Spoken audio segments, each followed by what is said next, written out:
To be an elder here at Park is an incredible privilege, first and foremost, to serve in a role that allows me to bring my gifts to help God's people do what He's called them to do here in the city and around the world.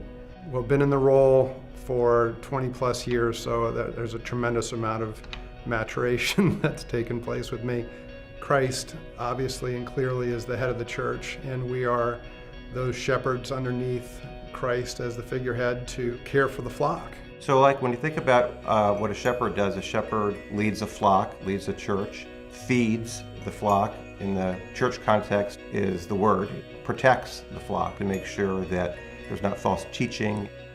I used to think leadership was who's in charge, and I think of it now as equipping people to do what God has called them to do.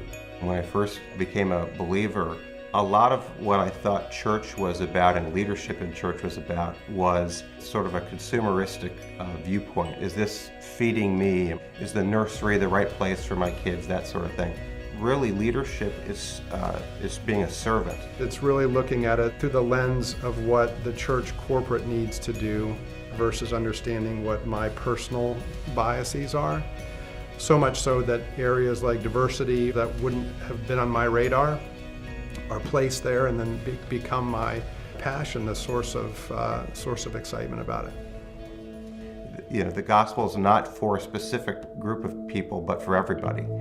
Park is being called by God to be a multicultural, multiracial, multi-socioeconomic group of believers. We're locked in arms to be a church that engages with this city, reflects this city. And by God's grace, we're on a journey to go there. The more you become centered on the city and being in multiple neighborhoods, it's just patently obvious that diversity comes to a much higher order. In that, there's a tension to become more reflective of our neighborhoods, and it's a great tension. And sitting before you as a middle-aged white male, I get that I represent the majority, and more diversification that we're looking for is really important to us. There's a recognition. I mean, there's no, I'm the only brother in the room. That's a reality for our elder team right now.